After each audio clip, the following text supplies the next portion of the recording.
Y'all, we just got back from Alaska where we harvested a bunch of beautiful Sitka Blacktail deer. Now today I've got 3 of them that we've already skinned, and the first thing I do once all the meat and tissue is off is I'm going to wrap the antler with shrink wrap. I'm going to cover it really good all the way down below the base. Then I'm going to pull really tight a bunch of electrical tape around the burr, up the antler, and then I'm going to seal everything off at the top with a zip tie. Moving along, I'm going to take those heads and put them in a pot deep enough to submerge the pedicle and about 3 inches of the horn. Fill it full of water, and then I'm going to bring that to a boil and let it simmer until the skin on the nose splits. Then I'm going to pull them out and start to power wash off all the tissue. Let's spray some skulls, y'all. Everybody's saying that I lost my mind, but I ain't never ever given up this time. 'Cause everybody knows that I've been on the grind, but I ain't never ever given up this time. Up this time. Up this time. Up, up, up, up, up, up,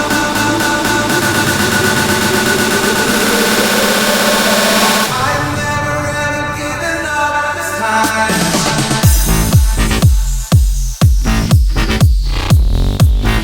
Never given up this time.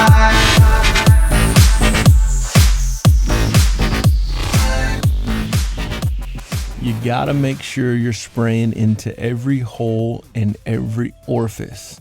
Everything's gotta be clean. Clean is number 1, white is number 2. In an effort to keep all of our skulls clean as a whistle, I remove the ear canal, ear butt, or the auditory bool. I love saying all 3 because I really don't know which one it is. I stick a screwdriver in that ear hole and I give a little pop. And instead of knocking out the rest, I've taken a 5/8 wafer bit and I drill that opening nice and smooth. When it's all said and done, you turn that skull over and it looks very professional with the 2 clean holes versus the chipped up hole. With the ear canal out of there, it's real easy to get in there and spray in and around that whole brain cavity, the ear channel. Everything that's in there is kind of connected. With knocking it out, it makes it so you can get in there and really wash it clean. If you're spraying raw flesh or pink meat of any kind, you can always drop it back in the boil to help fast track or ease the spraying process. One of the things that's very controversial in the skull business, a little Ford Dodge Chevy if you will, is the nasal cavity. I prefer it to be out because I like to clean in and behind it. If you don't want it out, you can absolutely leave it. You just need to remove that cartilage piece in the front. Remember, there's stuff in and behind there. If you're okay with letting it dry, leave it. If you're not okay, do what I'm doing here and pull it out. Always remove the brain. Still my favorite way to do it. Take a long set of forceps, get in there and grab that shriveled housing around the brain, twist and pull, and you typically get it in 1 or 2 pieces. That entire brain liner that encompasses the inside of that skull has got to come out. Hey y'all, check this out. So I want to address a couple things that keep coming up. It's hunting season and so many people are asking about different things, and I wish I could go back and kind of add it to every video, but I can't. So on this particular video, we'll just cover it, and then I think I'll do a catch-all with all the questions.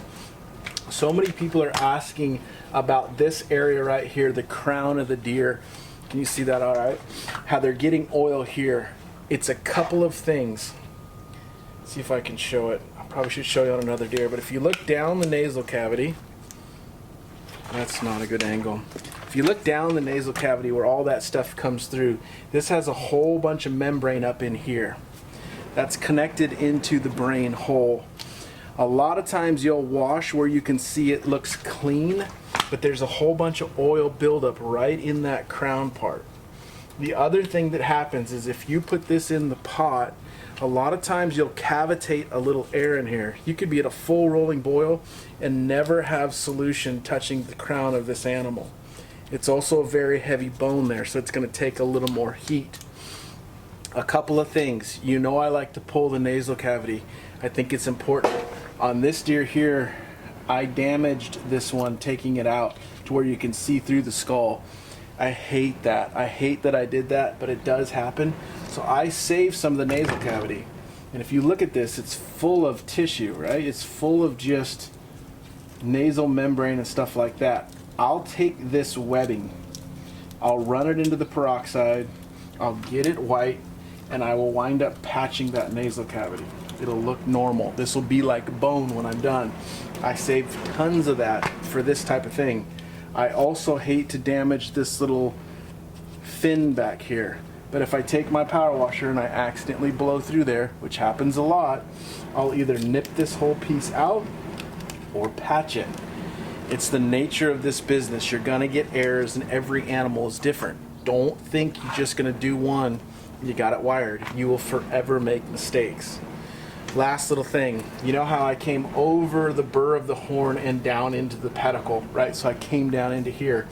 Well, everybody thinks, oh, I don't want to do that. I want to get this clean.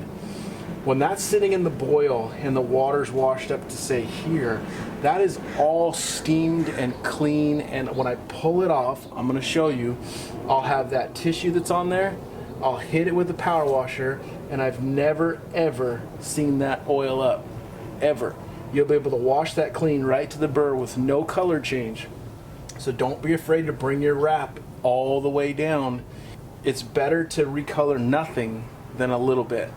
This is an easy cleanup. So I hope that helps. Just some information. I'll show you the last look when we get them cleaned up. All right, y'all. Here's the secret sauce. Now that all the skulls are clean and free of any loose debris, right? We got everything gone.